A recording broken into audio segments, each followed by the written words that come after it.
Bapak. Kita berjumpa lagi Bapak Ibu di perkuliahan desain pembelajaran matematika. Kita masih menunggu Pak Lukman untuk bergabung ya.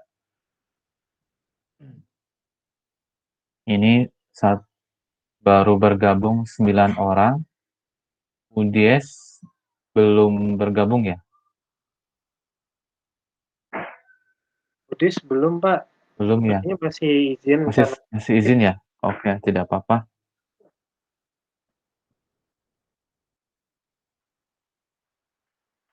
Terus sambil menunggu Pak Lukman ya, kita mulai saja karena waktu kita juga terbatas.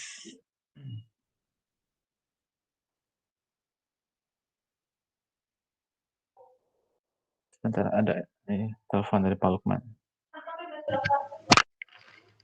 Waalaikumsalam, Pak Lukman.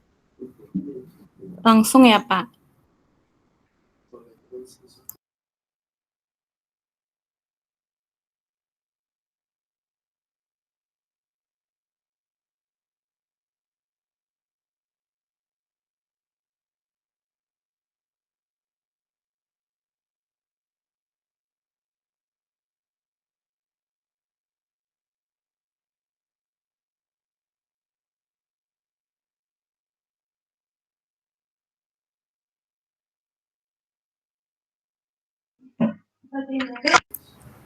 Mohon izin Bapak, Iya. ini bisa langsung presentasi Bapak? Iya, boleh.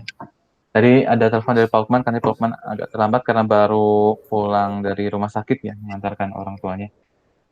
Baik, siapa sekarang bab yang ke 1, 2, 3, 4 ya? Keempat ya? Top yang keempat. Iya, Bu, Bapak. siapa? Bu Erni ya? Silakan Bu Erni. Iya, Pak. Langsung saja. Baik, Pak. Boleh dimulai. Iya, Pak. Saya izin share screen ya, Pak. Iya, silakan.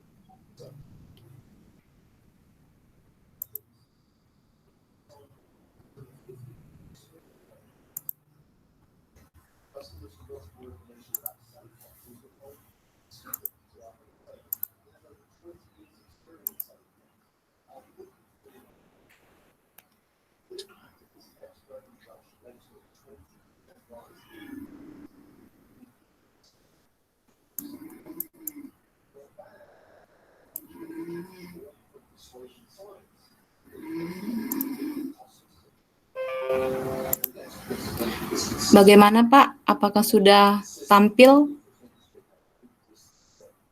Sudah tampil, Ibu Erni. PowerPoint-nya, Pak? Iya, sudah. Silakan.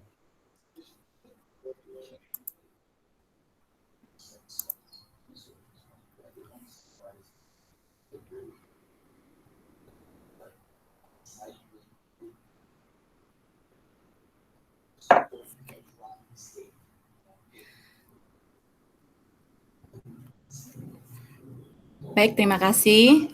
Sebelumnya saya ucapkan puji dan syukur kepada Tuhan Yang Maha Esa. Pada kesempatan ini kita masih diberi kesehatan. Terima kasih kepada Bapak Tian dan teman-teman sekalian. Pada kesempatan ini saya akan coba menjelaskan tentang topik menganalisis pembelajaran.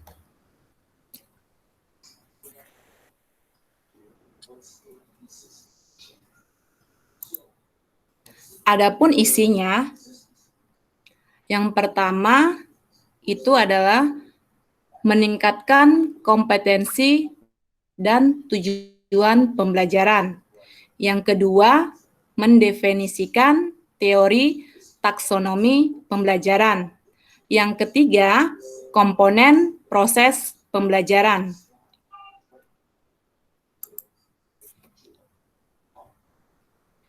Yang pertama itu meningkatkan kompetensi untuk tujuan pembelajaran. Adapun dari kriteria ini yang harus dimiliki oleh peserta didik yaitu adanya pola pikir, sikap, dan perilaku.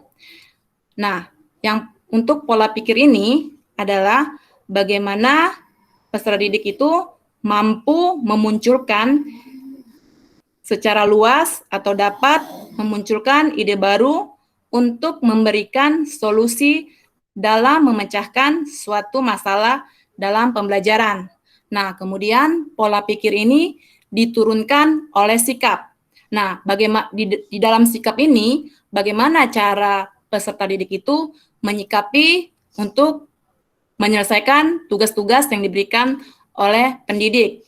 Nah, kemudian diturunkan juga pada perilaku. Di sini peserta didik ini mampu bertanggung jawab dalam menyelesaikan tugas-tugas yang diberikan oleh pendidik. Nah, dari kriteria ini yang sudah dimiliki oleh peserta didik, maka terbentuklah kompetensi pada peserta didik. Nah, di sini menurut R.M. Guyon. Yang kedua, mendefinisikan teori taksonomi pembelajaran. Nah, teori ini yaitu diimplementasikan bidang pendidikan. Adapun implementasi bidang pendidikan ini adalah di mana proses penerapan dalam pembelajaran untuk melaksanakan program atau seperangkat aktivitas baru dengan mengharapkan adanya perubahan dalam peserta didik yang sudah diajarkan. Nah, adapun disusun taksonomi Bloom pada tahun 1956. Taksonomi Bloom ini dibagi menjadi 3 ranah. Yang pertama ada ranah kognitif. Ranah kognitif ini dibagi beberapa tingkatan. Yang pertama itu ada pengetahuan, pemahaman, penerapan, analisis, sintesis, dan evaluasi. Yang kedua, ada ranah afektif. Nah, ranah afektif ini juga dibagi beberapa tingkatan. Yang pertama itu ada penerimaan, menanggapi, penilaian, mengelola, dan karakteristik. Yang ketiga, ranah psikomotor, yaitu meniru, memanipulasi, pengalamiahan, dan artikulasi. Jadi, 3 dari 3 ranah ini yang disusun oleh taksonomi Bloom ini harus dimiliki oleh peserta didik agar tercapainya kompetensi pembelajaran.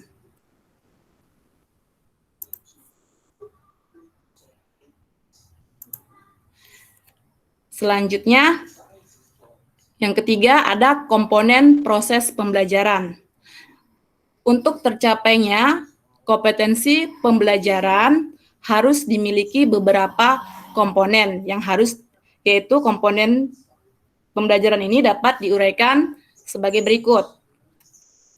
Yaitu ada yang pertama ada tujuan pembelajaran, yang kedua ada materi pembelajaran, yang ketiga ada kegiatan pembelajaran, yang keempat ada metode pembelajaran, yang kelima ada media pembelajaran, yang keenam ada evaluasi pembelajaran. Nah, dari sini, dari komponen ini saya mengambil kasus tentang topiknya, yaitu teorema Pitagoras. Nah, pada tujuan pembelajaran ini, bagaimana peserta didik itu mampu menerapkan atau dapat menyelesaikan tentang topik teorema Pitagoras, yaitu mencari panjang sisi miring dengan menggunakan rumus teorema Pitagoras. Kemudian ada materi pembelajarannya. Nah, dari materi pembelajaran ini, peserta didik diberikan oleh guru untuk menyelesaikan, yaitu tentang bagaimana cara mencari panjang sisi miring yang sudah diberikan oleh rumus tentang teorema Pitagoras. Kemudian kegiatan pembelajarannya, peserta didik melakukan kegiatan untuk mencari panjang sisi miring ini.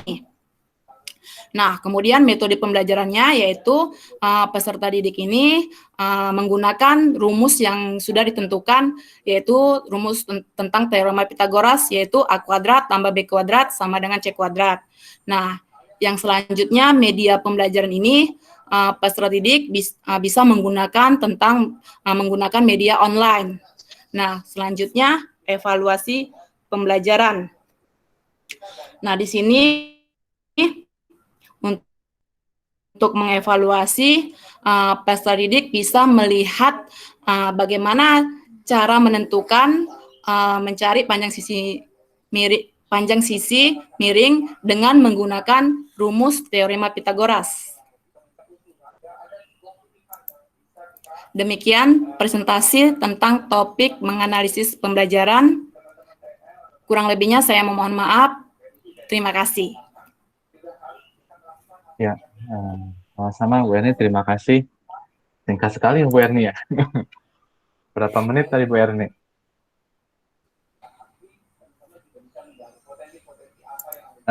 Baik Bu Erni, tadi Bu Erni sudah membahas terkait dengan menganalisis pembelajaran ya. Ini Bu Erni cocok Iya, untuk Pak. mempresentasikan artikel, karena kan berapa menit? 5 menit ya. Bu Erni ahli ya, pakar dalam presentasi singkat. Iya, terima kasih Bapak. Baik, yang kita bahas ya dalam menganalisis pembelajaran itu ada 3. Jadi yang seperti tadi disampaikan oleh Bu Erni, yang pertama adalah kompetensi dan tujuan pembelajaran ya. Apa itu kompetensi, Bapak Ibu?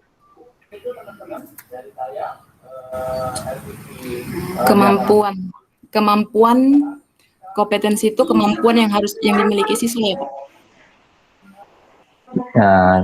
Ya, kemampuan atau kecakapan ya.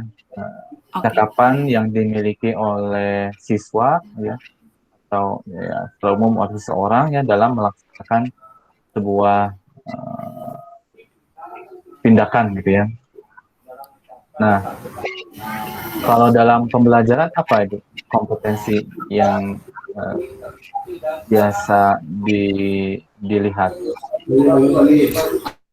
Pola pikir ya, Pak, kompetensi.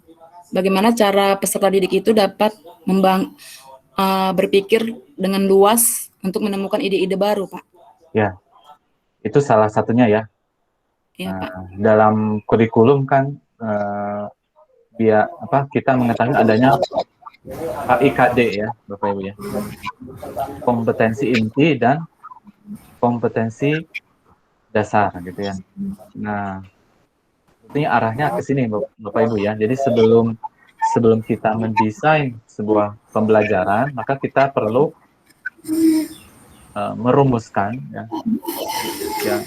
merumuskan kompetensi inti dan juga kompetensi dasar. Namanya sering berganti ya Bapak Ibu. Kalau kurikulum berganti biasanya namanya juga berganti, tapi intinya sama ya. Kalau istilah yang dulu itu kan TPU ya.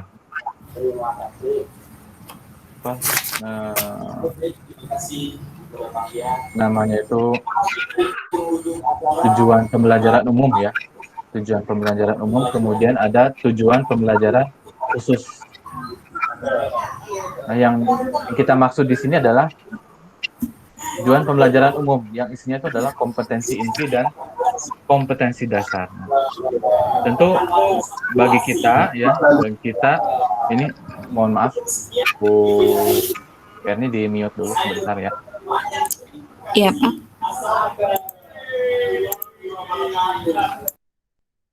Jadi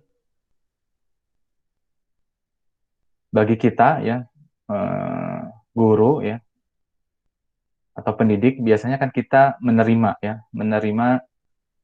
kompetensi inti dan kompetensi dasar ini karena sudah ditetapkan oleh kurikulum ya. Jadi kita hanya melaksanakan apa yang sudah diberikan gitu ya. Tapi sebetulnya kompetensi inti dan kompetensi dasar kalau menurut saya itu standarnya. Jadi bisa kita naikkan ya. Kita naikkan sesuai dengan keinginan kita. Tapi yang terpenting adalah siswa sudah memenuhi standar yang diinginkan oleh kurikulum gitu ya. Jadi yang dimaksud kompetensi ini ya, dalam pembahasan analisis pembelajaran adalah kompetensi inti dan kompetensi dasar ya. Nah, Bapak Ibu yang menyusun RPP pasti mengetahui ya kompetensi inti dan kompetensi dasar ini gitu ya. Kemudian tujuan pembelajaran juga ya, Bapak Ibu ya. Nah, nanti akan dibahas secara mendetail ya di bab yang ke-6 ya, bagaimana menyusun tujuan pembelajaran ya. Tujuan pembelajaran ini tentu saja diturunkan dari tadi kompetensi inti dan juga kompetensi dasar. Harus inline ya, sejajar. Misalkan kita ingin menginginkan siswa itu dapat memecahkan masalah gitu ya. Maka yang dijadikan sebagai tujuan pembelajaran ya kita melatih siswa agar dapat memecahkan masalah, bukan menyebutkan ya, bukan mendeskripsikan gitu ya. Jadi antara kompetensi inti, kompetensi dasar dan tujuan pembelajaran itu harus paralel ya, inline gitu, sejajar. Dalam merumuskan tujuan pembelajaran nanti Bapak Ibu belajar ya, itu namanya disingkat ya ABCD ya. Ya, jadi komponen-komponen yang ada dalam tujuan pembelajaran ya, itu ada minimal 4 ya, Bapak Ibu. A, B, C, D. A-nya adalah audiens. Nanti harapan yang pertemuan ke-6 itu diberikan contohnya ya, tujuan pembelajaran.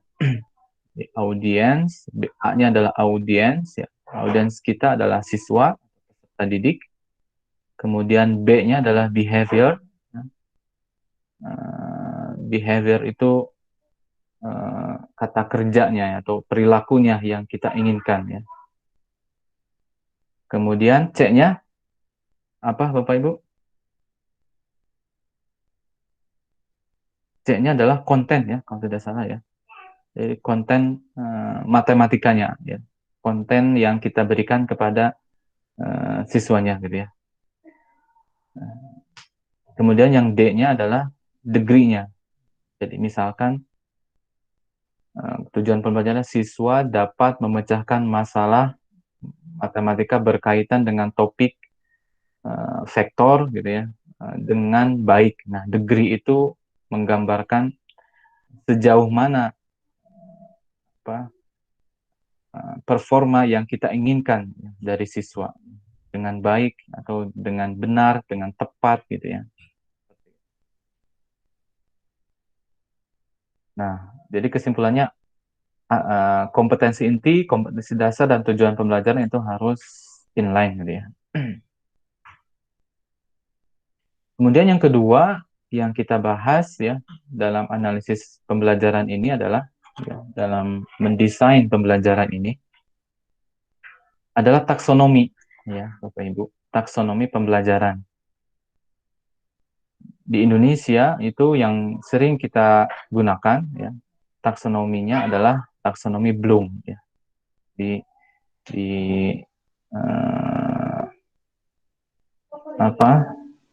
Dibagi menjadi 6 tingkatan ya, C1 sampai dengan C6.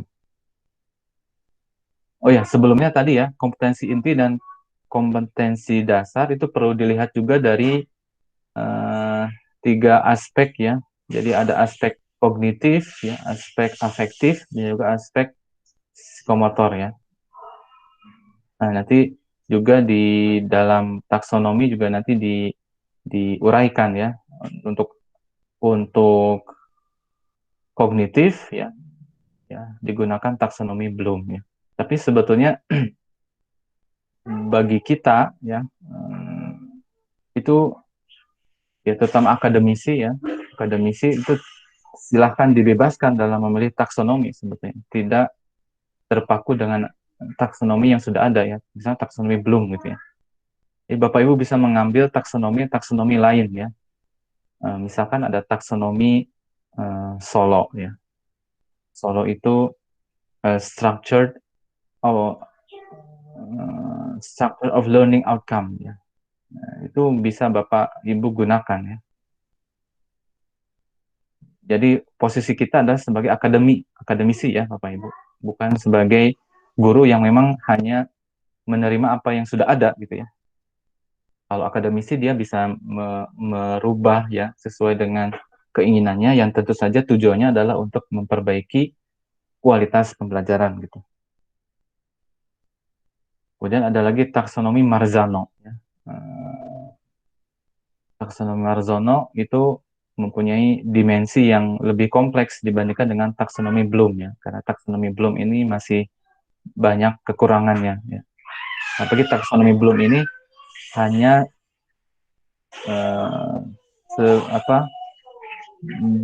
belum teruji secara empiris ya. Itu hanya sebatas proposal ya yang diajukan oleh para pendidik ya. Pendidik. Ini juga Bapak Ibu perlu kritisi ya terkait dengan taksonomi. Jadi nanti ketika misalkan ini ya ada tugas yang perlu Bapak Ibu selesaikan terkait dengan artikel desain pembelajaran matematika ya. Ini Bapak Ibu silahkan memilih ya taksonomi yang Bapak Ibu inginkan ya. Tidak mesti menggunakan taksonomi Bloom. Boleh taksonomi lainnya ya. Mungkin nanti di mata kuliah ya, proses berpikir matematika tingkat tinggi, nanti Bapak Ibu akan mengenal ya beberapa taksonomi gitu ya, selain taksonomi Bloom gitu.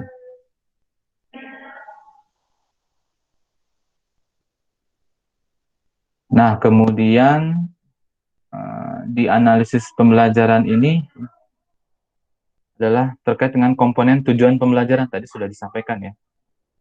Jadi ada ABCD tadi gitu ya.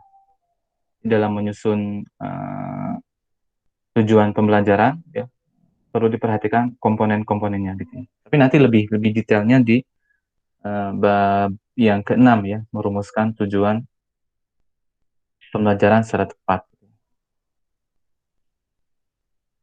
Baik, itu ya Bapak Ibu. Ini komponen proses pembelajaran ya. Ada tujuan pembelajaran ya, materi pembelajaran, kegiatan pembelajaran, metode pembelajaran, media pembelajaran, evaluasi pembelajaran. Nah, ya betul. Ini Bu Erni bisa dijelaskan nih apa ini maksud dari ada teorema Pitagoras, terus apa nih searching, googling, maksudnya apa nih? Bisa dijelaskan Bu Erni? Baik, Mbak.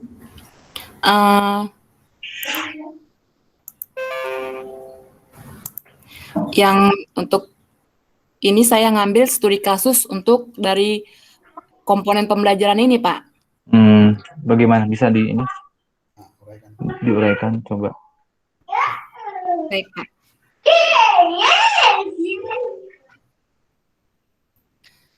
Nah, yang pertama saya mengambil topik teorema Pitagoras. Dari teorema Pitagoras ini untuk tujuan pembelajarannya bagaimana peserta didik itu mampu menentukan rumus dari teorema Pitagoras, yaitu menentukan panjang sisi miring agar tercapainya pembelajaran. Nah, kemudian di sini saya materi pembelajarannya ini yaitu A kuadrat tambah B kuadrat sama dengan C kuadrat untuk menentukan panjang sisi miring. Kemudian kegiatan pembelajarannya di sini siswanya sudah melakukan kegiatan pembelajaran yaitu menentukan panjang sisi miring dari teorema Pitagoras. Nah, metode pembelajarannya ini peserta didik itu menggunakan rumus dari teorema Pitagoras yaitu A kuadrat tambah B kuadrat sama dengan C kuadrat. Nah, media pembelajarannya ini peserta didik itu bisa melakukan media online, yaitu untuk mencari panjang sisi miring dari kegiatan pembelajaran ini, yaitu di mana siswa itu dapat menyelesaikannya dengan menggunakan rumus teorema Pitagoras. Nah, selanjutnya ada evaluasi pembelajaran. Nah, evaluasi ini siswa melihat jika dia menggunakan rumus pengurangan, artinya dia itu salah karena di sini dia melihat lagi rumus yang benar untuk menentukan teorema Pitagoras. Jadi siswa itu bisa mengevaluasinya. Oh, Itu, seperti itu ya. Iya, Pak. Jadi di sini ini perlu jadi sebelum masuk ke tujuan pembelajaran, ya, nanti Bapak Ibu harus identifikasi dulu KIKD-nya, gitu ya. Kompetensi inti dan juga kompetensi dasarnya, ya, Bapak Ibu. Nah, kemudian nanti dari KIKD Bapak Ibu tentukan tujuan pembelajaran, nah, dan diharapkan ya Bapak Ibu tujuan pembelajarannya gunakan C yang tinggi ya Bapak Ibu ya. Jadi C4, C5, C6 ya. Jadi tidak lagi menentukan ya atau menyebutkan atau menjelaskan ya. Tapi gunakan C yang tinggi ya, C4, C5, C6. Ya, nanti misalkan siswa mengevaluasi atau ya mengkritisi gitu ya. Karena desain pembelajaran yang kita desain gitu ya Bapak Ibu, diharapkan dapat membantu siswa ya meningkatkan kemampuan-kemampuan yang perlu mereka kembangkan di abad ini gitu ya. Dan di abad 21 apa saja Bapak Ibu? Kan ada 4 kan ya. Ada critical thinking gitu ya.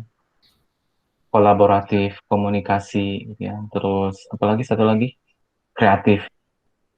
Critical, kreatif, kolaboratif, communication gitu ya. Jadi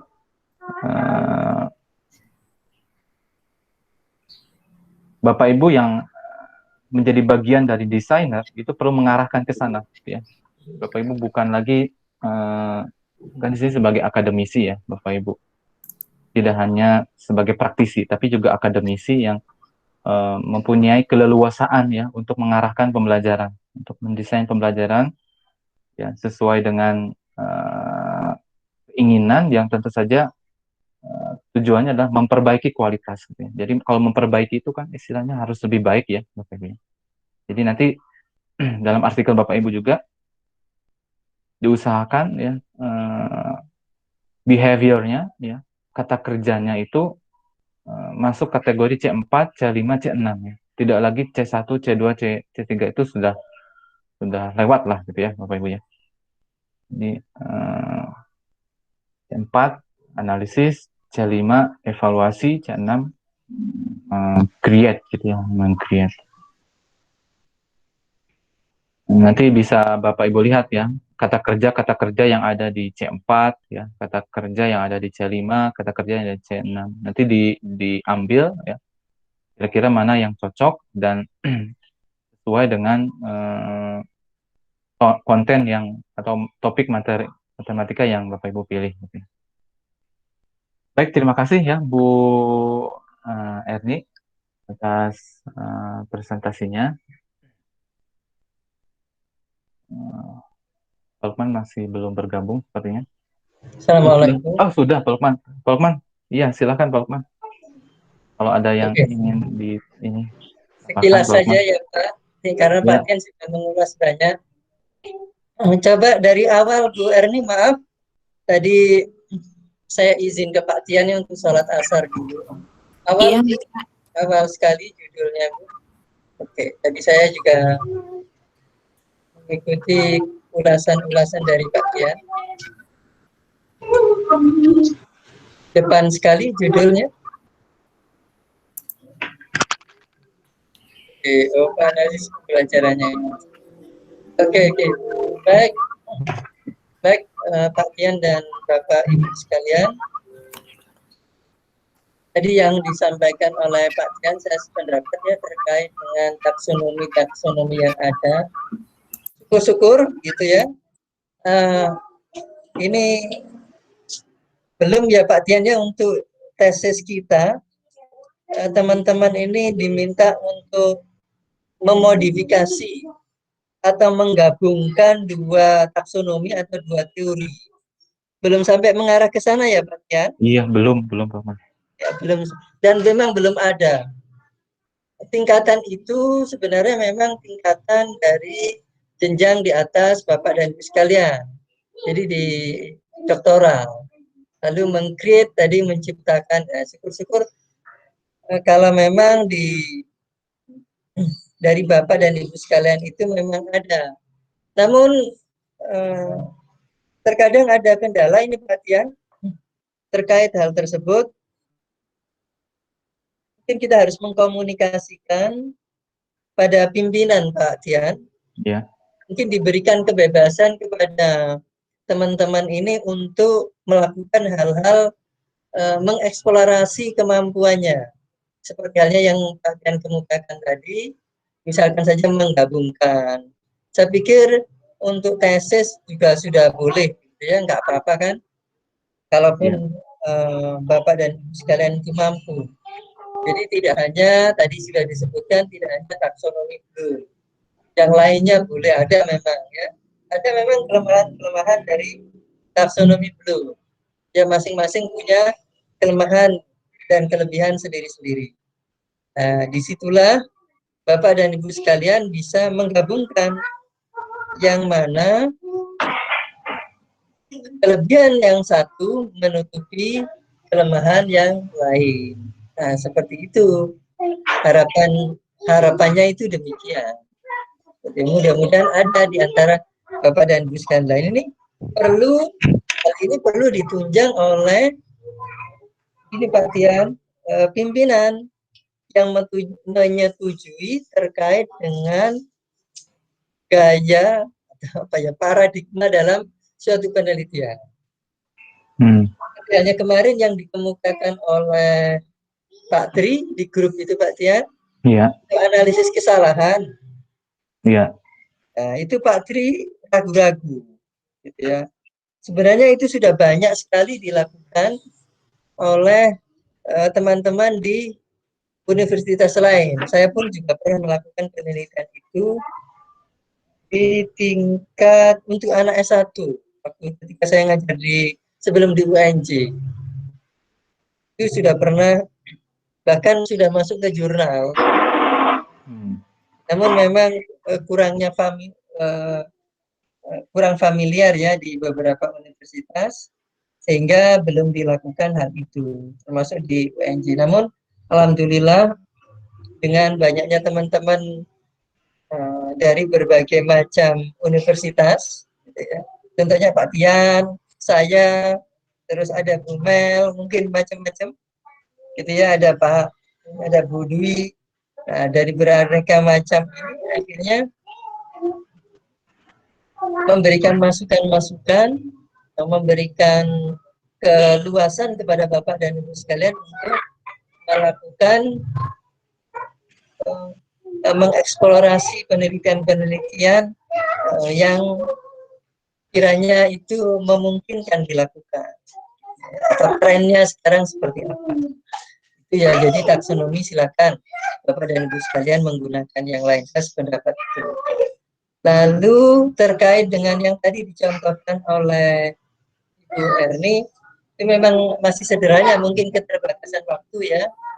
Jadi memang betul harus ada analisis modelnya seperti apa, harus lebih kompleks. Mungkin di sini hanya sekedar menyajikan yang sifatnya simple. Oke, itu saja dari saya Pak Tia. Bisa dilanjutkan untuk presentasi teman-teman yang lain. Ya, terima kasih Pak Lukman. Ya. Terima kasih juga untuk Bu Erni ya atas presentasinya. Iya Pak, terima kasih sama-sama Pak. Selanjutnya yang bab 5 itu Bu apa nih? Bu Nazira ya? Ya, Bu Nazira ya, bab 5 ya?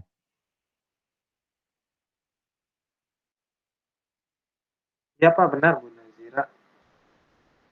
Ini ada Bu Dies. Bu Dies, apa kabar Bu Dies? Iya Pak, Bagaimana, sudah sembuh? saya baru masuk rumah sakit ini, baru dirawat. Oh, masuk rumah sakit lagi Ibu? Iya, kemarin baru cek darah aja Pak, belum ini dirawat. Tapi sekarang dicek darah lagi, udah disuruh dirawat. Ya, Ini lagi di oke. rumah sakit. Ya, luar biasa. Semoga lekas sembuh ya Bu Dies ya.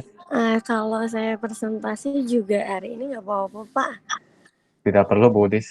Eh, Nanti takutnya ini ada efek. tapi ya mungkin ada kurang-kurangnya. Masih bisa kok Pak kalau presentasi sekarang. Sepertinya nanti aja Bu Dies ya. Nanti Kenapa Pak? fokus ke penyembuhan saja ya Bu Dies ya. Baik, tapi Pak kalau misalnya saya nanti presentasinya ikut di setelah UTS itu boleh ya Pak? Iya boleh. Gimana Pak Lukman? Boleh tidak Pak Lukman ini? Boleh nggak Pak? Boleh Pak, ini kasuistik Pak. Iya. Sekarang juga sebenarnya bisa, cuman ya kalau misalnya nunggu sembuh dulu nggak apa-apa. Nanti saya minta toleransinya buat tetap pengen presentasi, tapi kalau setelah UTS gitu Pak, boleh nggak ya? Ya Bagaimana boleh, Pak Lukman? Boleh ya? boleh, boleh kan Patian, tadi kita sudah sepakat Patian boleh. Iya. Ya udah. Ya udah berarti sekarang saya nggak presentasi ya Pak ya. Iya. Tidak apa-apa Bu Dies ya. Takut Teman-teman ada yang lain. efek. Iya. Silakan Bu. Terima kasih banyak ya Pak Lukman Patian. Ya. Untuk teman-teman yang lain, walaupun tidak jadwalnya presentasi, persiapan. Jadi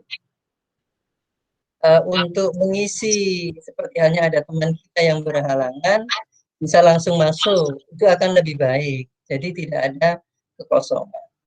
Jadi dipersiapkan yang memiliki kelonggaran, ya, baik waktu terutama ya, kalau kondisinya fit, ya segera disiapkan sehingga ada hal-hal yang seperti di luar dugaan ya, di luar rencana seperti ini ya bisa langsung masuk. Iya Pak Tia. Pak, Iya. ini Nazira udah bergabung lagi, tadi keluar nggak bisa masuk, susah mental. Oke, silakan Bu Nazira, sudah siap?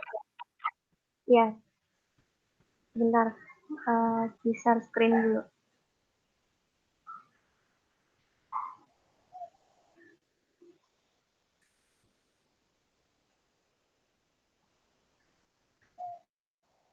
Apa share screen-nya sudah terlihat? Belum Bu. Oh sudah mulai sih proses Bu. Sinyalnya nggak bagus Pak.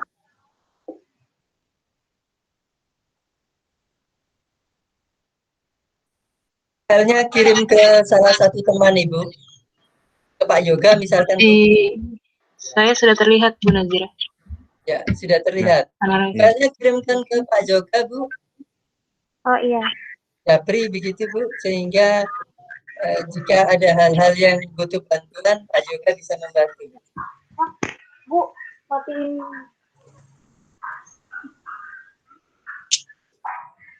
Bu, matiin dulu.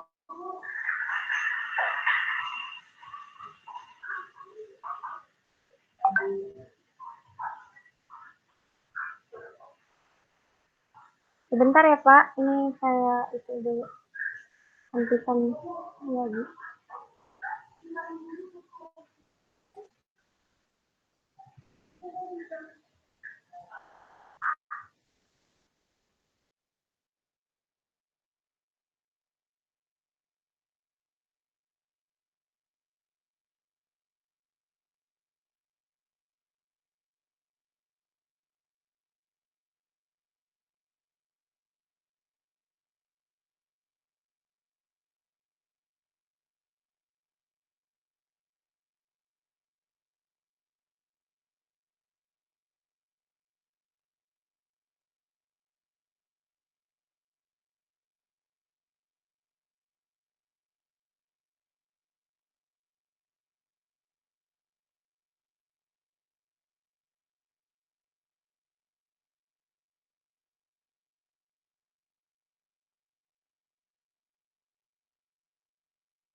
Halo Pak, saya udah kirimin ke filenya ke lain ini mau di-share screen.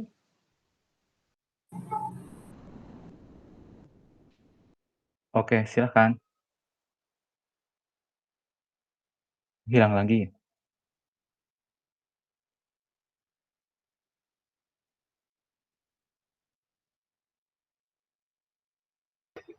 Apakah sudah muncul slide-nya Pak dan teman-teman? Belum, Ibu. Belum, Bu. Oh belum, sebentar.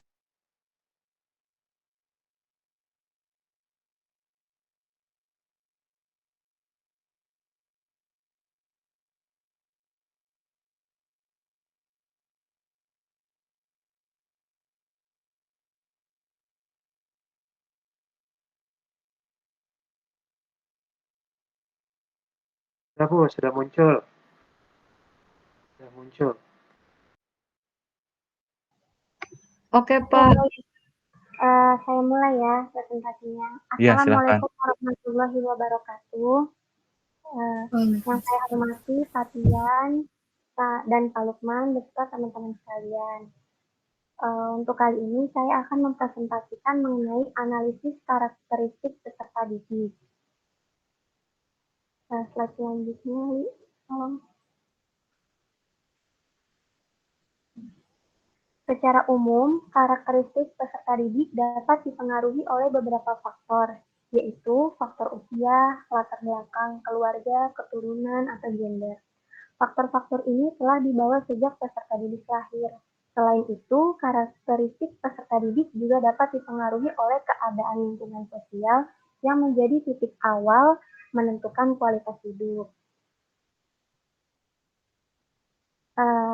Berikut faktor-faktor yang mempengaruhi karakter peserta didik. Jadi, faktor untuk mempengaruhi karakteristik peserta didik itu terbagi atas dua, dari dalam diri individu tersebut, kemudian dari luar diri individu. Untuk dari dalam diri individu itu terbagi lagi atas tiga. Yang pertama bakat, lalu sifat keturunan, yang ketiga dorongan dan insting. Kalau bakat itu setiap bakat yang dimiliki oleh peserta didik dapat tumbuh dengan sendirinya dan tergantung pada peserta didik itu sendiri. Nah, sedangkan sifat keturunan berdasarkan fakta yang dimiliki oleh manusia. Maka besar kemungkinan bagi peserta didik untuk memiliki sifat yang berdasarkan garis keturunan. Untuk dorongan dan insting dimiliki oleh peserta didik dari hatinya masing-masing gitu, dia mau mencoba lebih baik berdasarkan dorongan dan instingnya gitu, untuk terus maju meningkatkan proses pembelajaran. Kalau dari luar diri individu itu ada karena makanan, faktor yang pertama. Makanan maupun minuman dapat mempengaruhi dan menghambat perkembangan peserta didik, karena setiap makanan dan minuman yang dikonsumsi dapat menjadi gizi ataupun juga bisa jadi racun bagi kesehatan tubuh. Itu juga bisa mempengaruhi karakteristik dari peserta didik.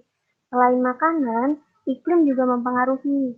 Iklim yang dimiliki oleh sebuah negara dapat mempengaruhi karakteristik dari peserta didik itu.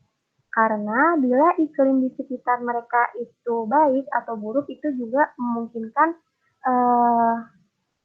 adanya penghambatan perkembangan karakteristik dari peserta didik. Selain iklim, itu ada juga yang mempengaruhi ekonomi. Ekonomi yang dimiliki oleh peserta didik juga mampu menghambat perkembangan karakteristik peserta didik. Karena semakin tinggi ataupun semakin rendah suatu ekonomi yang dimiliki oleh keluarga, maka akan besar pengaruhnya terhadap karakteristik yang dimiliki oleh peserta didik tersebut. Kemudian ada intelijensi.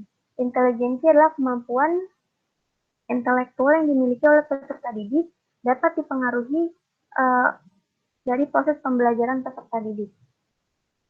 Kemudian jenis kelamin. Jenis kelamin juga bisa disebut sebagai penghambat karakteristik karena setiap laki-laki ataupun perempuan memiliki perbedaan yang signifikan, jadi yang mempengaruhi karakter peserta didik tersebut. Lanjut slide-nya. Nah, karakteristik peserta didik menurut Reigelwood mengungkapkan bahwa karakteristik peserta didik itu terbagi atas 4. Yang pertama itu ada pengetahuan. Jadi pengetahuan merupakan suatu intelektual yang dimiliki oleh peserta didik. Pengetahuan inilah yang disebut dengan intelijensi siswa yang harus tetap dipertahankan. Pengetahuan itu terbagi atas 7 jenis. Yang pertama, itu dalam bahasa Inggrisnya ya. Kalau dalam bahasa Indonesianya, pengetahuan bermakna tak terorganisir. Jadi pengetahuan ini merupakan tempat untuk mengkaitkan suatu kemampuan untuk menghafal. Nah, yang kedua itu ada analogic knowledge. Jadi pengetahuan analogis. Pengetahuan ini merupakan pengetahuan baru yang mengkaitkan pengetahuan dengan kemampuan peserta didik yang sudah ada sebelumnya, terus ditambahkan sama pengetahuan yang baru. Yang ketiga ada superordinate knowledge, itu pengetahuan tingkat yang lebih tinggi. Kemudian yang keempat ada coordinate knowledge, jadi pengetahuan setingkat. Kemudian yang kelima ada subordinate knowledge, ini pengetahuan tingkat yang lebih rendah. Yang keenam ada experimental knowledge. Kemudian yang terakhir itu ada kognitif strategi. Jadi itu strategi kognitif. Jadi kalau di sini strategi kognitif itu dimaksudkan adalah suatu strategi yang menyediakan berbagai cara dalam mengelola pengetahuan baru. Nah, setelah pengetahuan yang dipaparkan oleh Reigelwood itu yang kedua adalah gaya. Gaya terbagi lagi atas 3. Ada visual, auditory, ada kinestetik. Mungkin ini sudah sering diketahui ya, ada visual, auditory, sama kinestetik. Jadi kalau visual itu menjelaskan gaya belajarnya itu dia lebih suka berbicara, suka coret-coret, pokoknya yang untuk sambil berbicara. Kalau auditori itu gaya belajarnya dia lebih ke mendengarkan. Kemudian kalau kinestetik dia itu harus dengan banyak gerakan dalam memahami sebuah pelajaran. Kemudian kalau minat, yang ketiga adalah minat. Minat merupakan suatu hal yang berpengaruh besar terhadap belajar peserta didik. Peserta didik yang kurang meminati materi pembelajaran dapat diusahakan untuk mempunyai minat dengan cara menjelaskan metode yang menarik dan hal yang berguna bagi peserta didik. Jadi kalau guru itu juga berpengaruh untuk menumbuhkan minat dari peserta didik tersebut sehingga karakteristik yang terbentuk untuk peserta didik juga baik. Seperti itu. Nah, yang keempat ada motivasi belajar. Motivasi dalam proses belajar sangat diperlukan karena pendidik harus mampu mendorong dan mendongkrak peserta didik agar dapat belajar dengan tekun dan bersemangat dalam merencanakan maupun melaksanakan sesuatu yang ada hubungannya dengan kegiatan belajar. Nah, motivasi itu terbagi atas 2, ada motivasi intrinsik, ada ekstrinsik. Kalau yang intrinsik itu ya berasal dari dalam dirinya si peserta didik. Kalau ekstrinsik itu dari luar, bisa dari guru, bisa dari orang tua, atau yang ada di orang-orang yang ada di lingkungan siswa tersebut. Seperti itu. Lanjut slide-nya. Nah, cara menganalisis karakteristik peserta didik menurut Reigelwood ini itu ada 3 klasifikasinya. Yang pertama ada pengetahuan yang akan diajarkan. Ini tuh pengetahuan yang akan diajarkan itu juga punya tingkatan lagi di dalamnya. Ada pengetahuan tingkat yang lebih tinggi, terus pengetahuan singkat, lalu pengetahuan tingkat yang lebih rendah, pengetahuan pengalaman. Untuk yang klasifikasi kedua, pengetahuan yang berada di luar pengetahuan yang dibicarakan. Kalau ini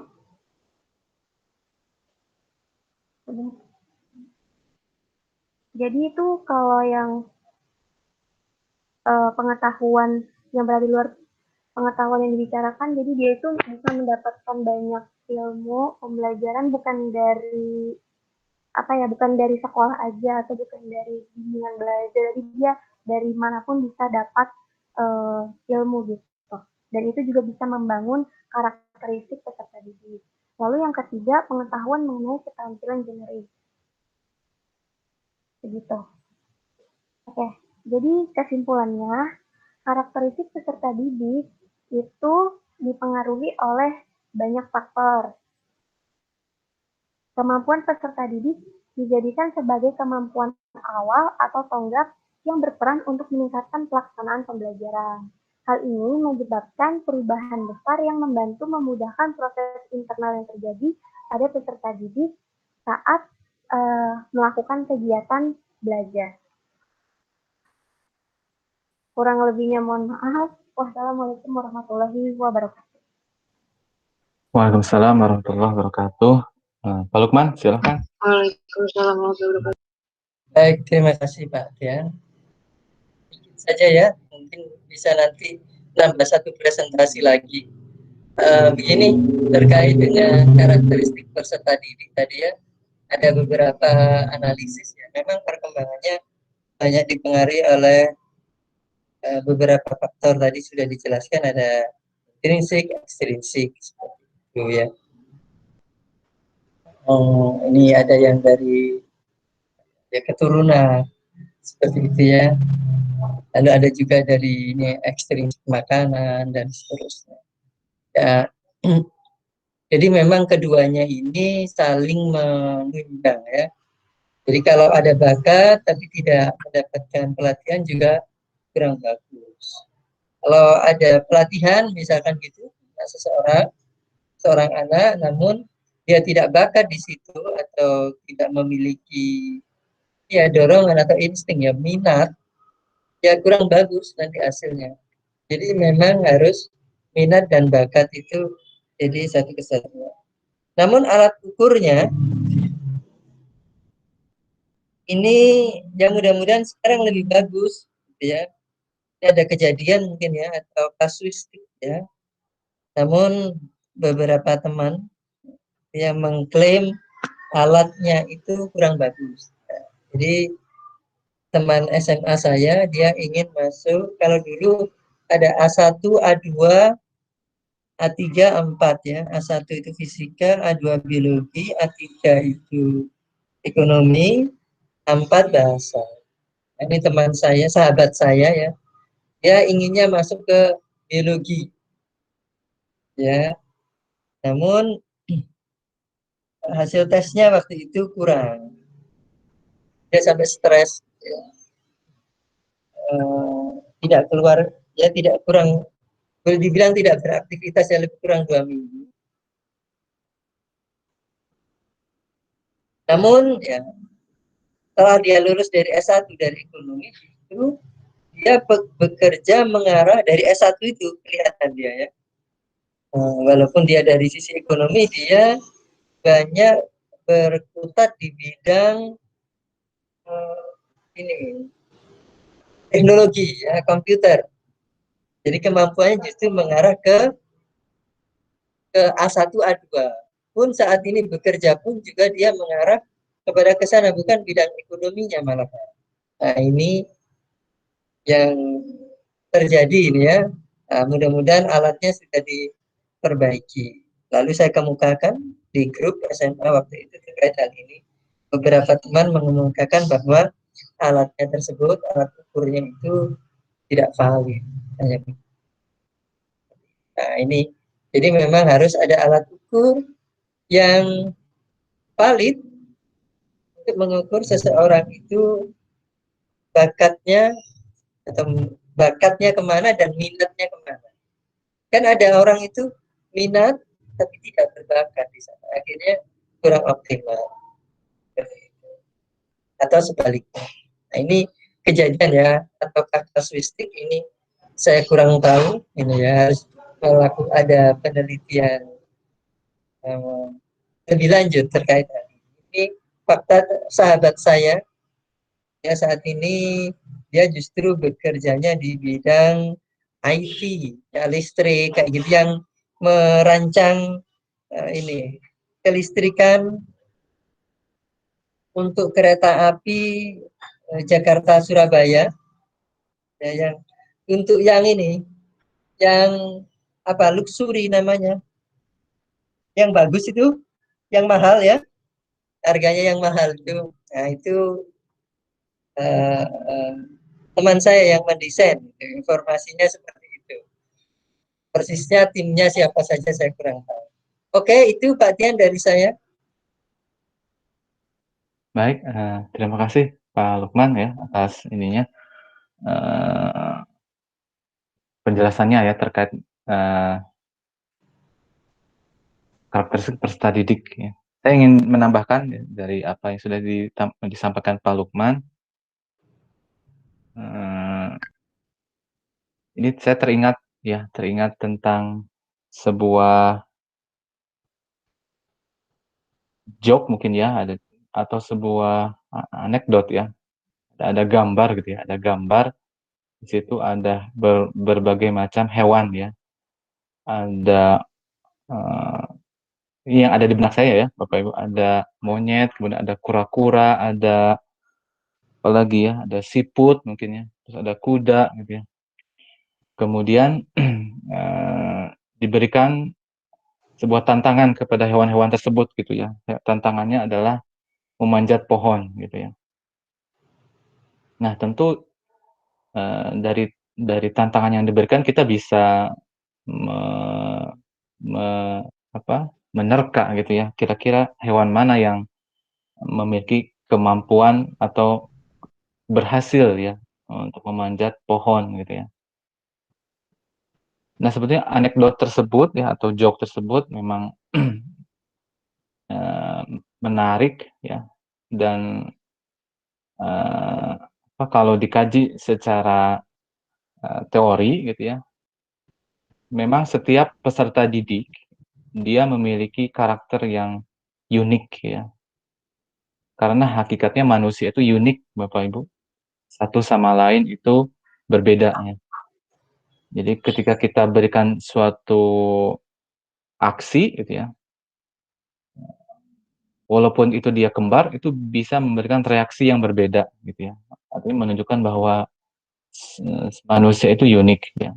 Peserta didik itu unik ya. Ini dijelaskan di sini ada beberapa hal yang karakter peserta didik yang memang itu beragam ya, mulai dari gendernya ya, dari jenis kelaminnya ya, kemudian apalagi ya sukunya gitu ya, macam-macam ya. Kemudian dari apalagi sikapnya ya, usianya gitu ya. Kecuali kalau memang seragam ya usianya. Tapi kan sekarang sekolah itu menerima siswa-siswa atau bahkan diutamakan siswa yang lebih tua gitu ya, yang usianya lebih tua tuh menjadi penilaian tersendiri gitu ya untuk masuk ke sekolah negeri gitu kan ya. Otomatis sana ada usia yang bisa jadi lebih tua gitu ya, ada usia yang lebih muda. Kemudian juga dari segi interest-nya ya, minat dan bakat dari siswa itu beragam gitu ya. Ada yang memang minatnya di menyanyi gitu ya, ada yang minatnya di sosial gitu ya, ada yang minatnya di agama gitu ya. Kemudian kalau kita paksa belajar matematika, itu responnya beragam gitu ya. Bahkan ada yang sampai beranggapan bahwa saya tidak ingin ketemu matematika lagi di kampus atau di tingkat yang lebih tinggi, tapi ternyata ketemu lagi gitu. Biasanya di teman-teman psikologi gitu ya. Saya tidak ingin ketemu matematika, saya mau ambil psikologi. Ternyata di psikologi juga ada matematika ya, psikometri gitu ya. Nah, ini karakteristik siswa ini beragam gitu ya. Dan biasanya gitu ya, secara alami ya, seseorang itu ingin diperlakukan sebagaimana mestinya. Gitu. Kalau dia memang kecenderungannya, misalkan ya, dari sikapnya introvert, mungkin dia ingin diperlakukan bagaimana tindakan-tindakan aktivitas-aktivitas yang memang sesuai dengan kepribadiannya yang introvert gitu ya.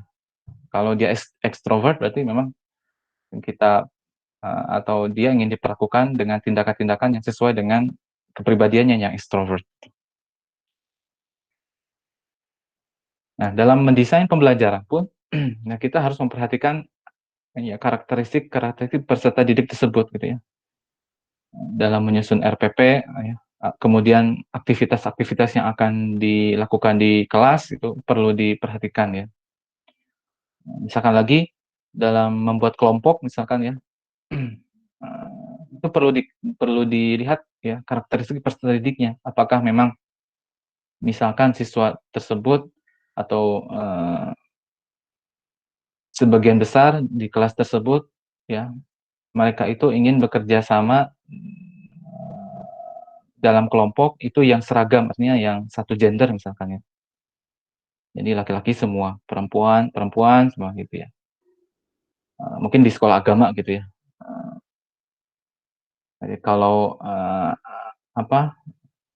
ada yang campur itu ada yang segan gitu ya atau gimana gitu ya. Jadi tidak maksimal dalam proses pembelajaran. Jadi perlu lihat dulu ya Bapak Ibu karakteristik peserta didiknya gitu ya.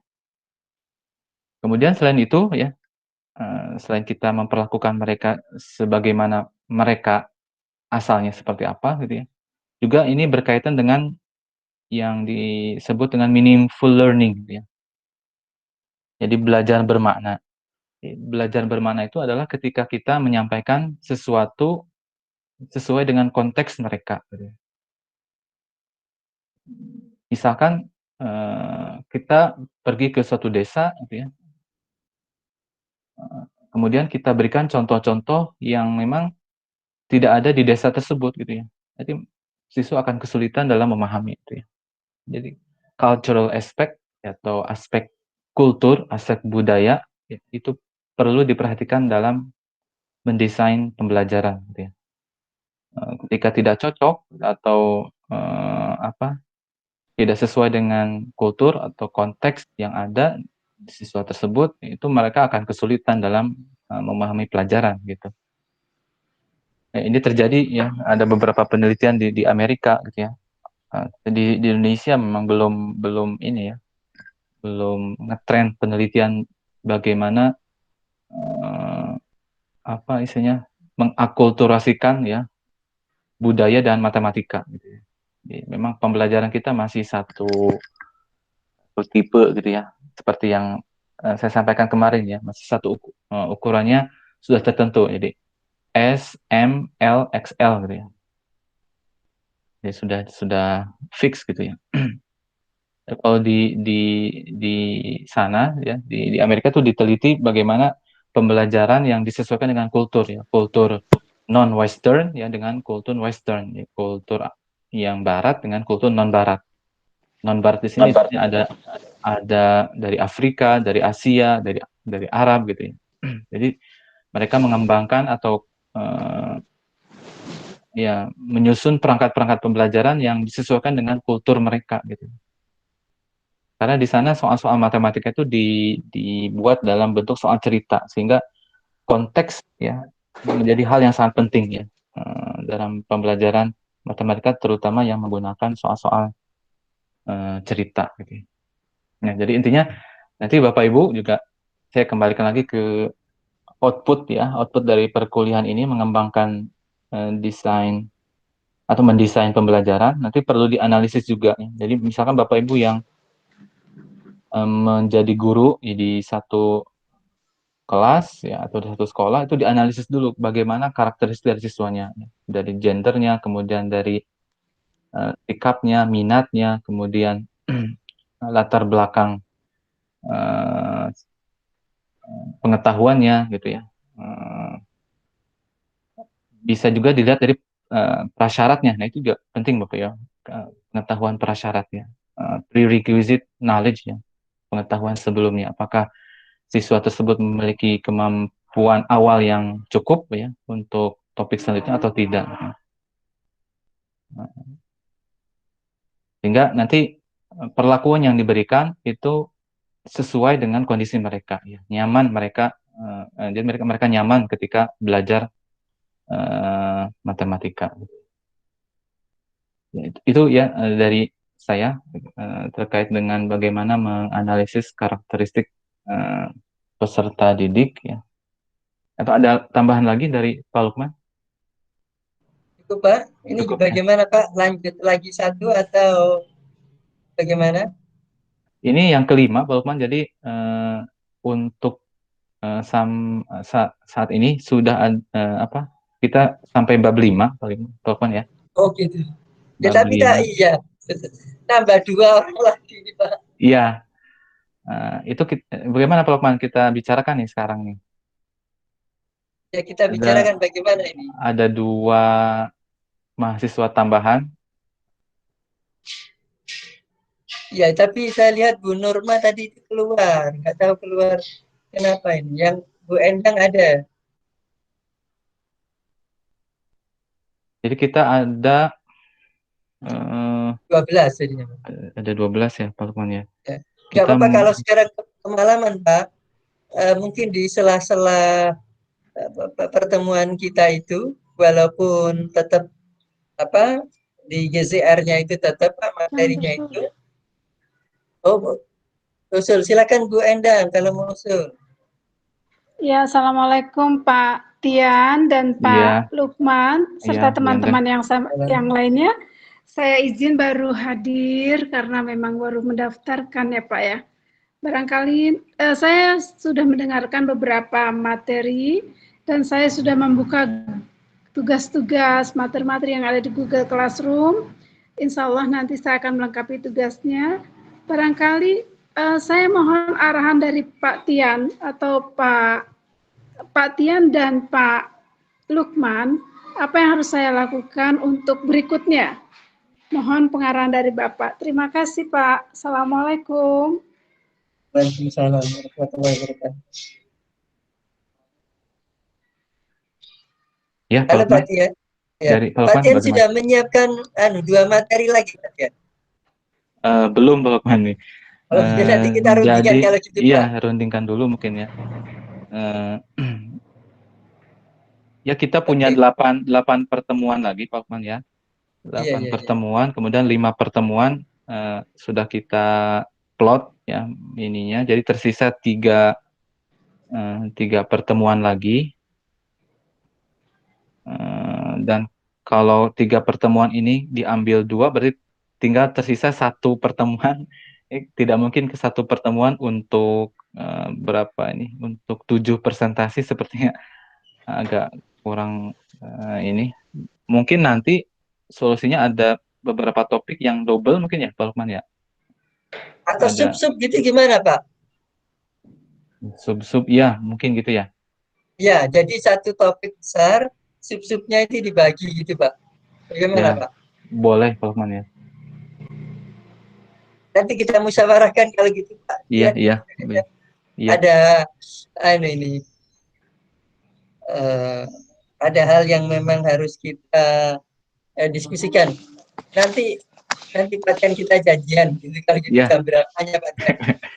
Ya, Bu Endang dan Bu Norma tolong disampaikan ya Bu ke Bu Norma. Maaf Bu, saya tidak buka kamera saya Bu karena baik.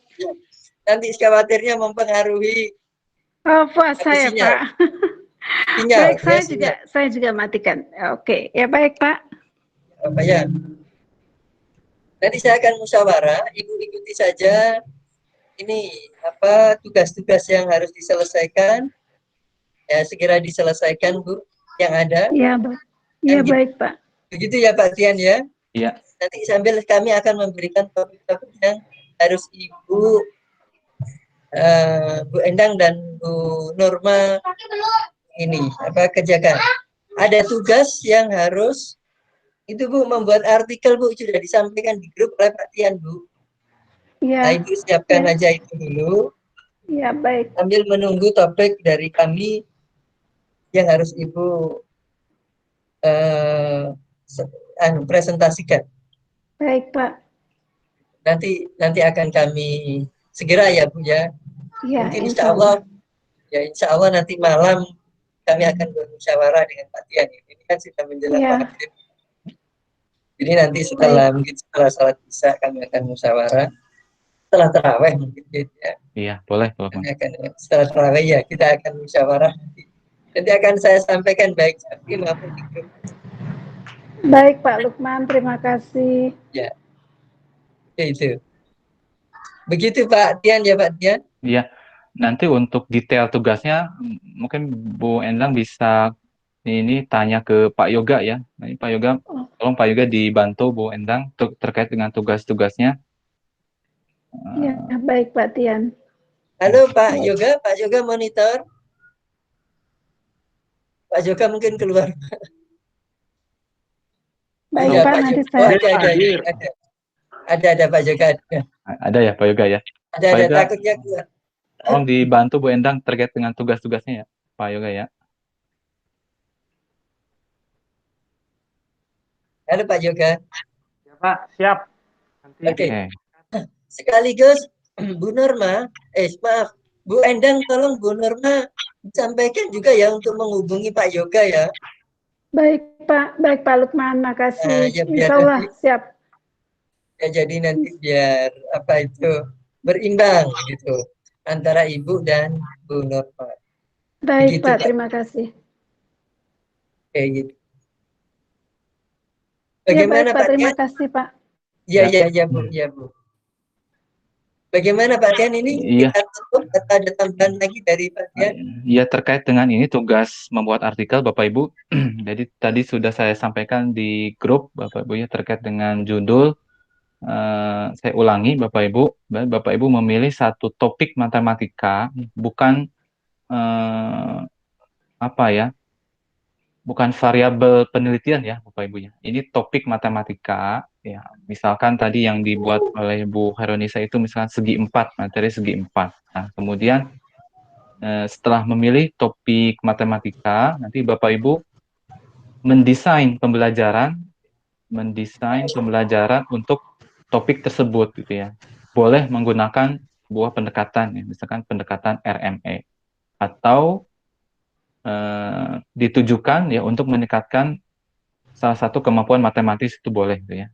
Jadi dibebaskan ya. Yang terpenting Bapak Ibu mendesain pembelajaran untuk satu topik matematika dan desain tersebut ya dikembangkan oleh Bapak Ibu seideal mungkin gitu ya. Seideal mungkin.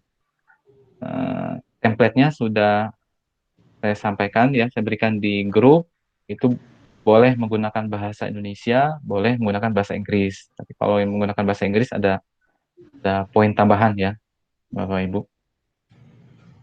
Nah, nanti setelah judulnya sudah fix, kalau bisa dikomunikasikan dengan dosen pembimbingnya masing-masing, kan sudah dibagi 2 ya, Bapak Ibu. Saya dengan Pak Lukman, Bapak Ibu komunikasi dengan masing-masing dosen pembimbing dan dimulai penulisannya dari sekarang juga ya, karena menulis itu perlu waktu, tidak semalaman ya, berbeda dengan mengerjakan soal atau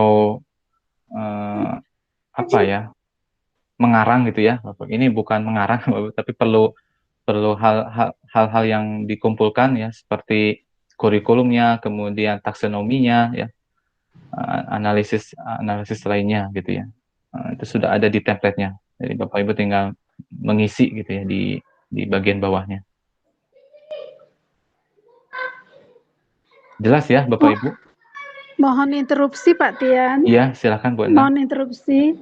Tadi saya sudah isi judul artikel yang saya ajukan.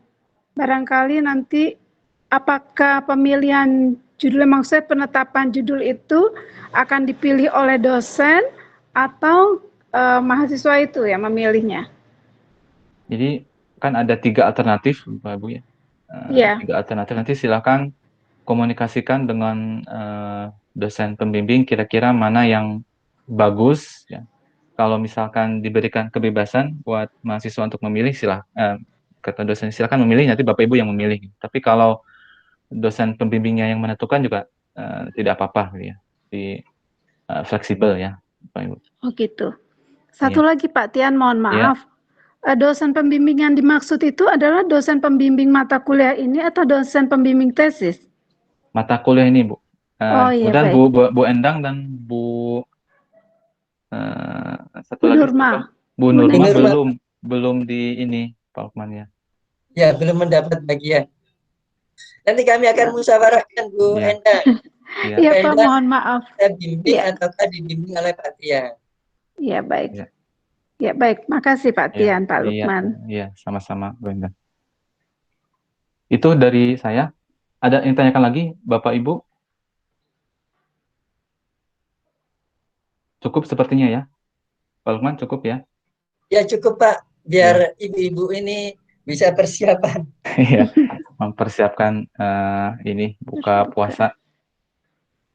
Baik Bapak Ibu, kita tutup ya pertemuan hari ini. Terima kasih atas kehadirannya Bapak Ibu di Google Meet ini. Kita jumpa lagi di pertemuan yang ke berapa ya?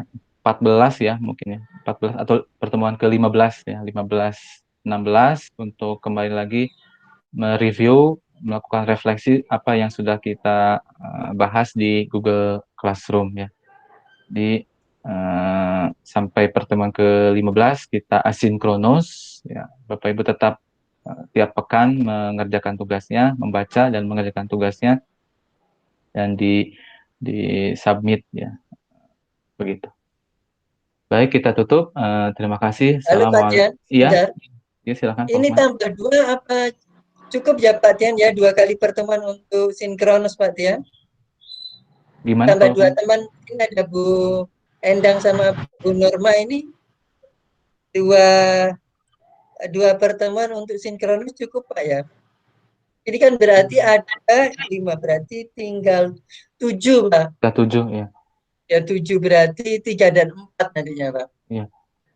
Mungkin ke depannya kan setelah bulan puasa ya Pak Lukman, jadi bisa ini sampai maghrib mungkin. Oh gitu. Ya, oke. Oke, kalau gitu.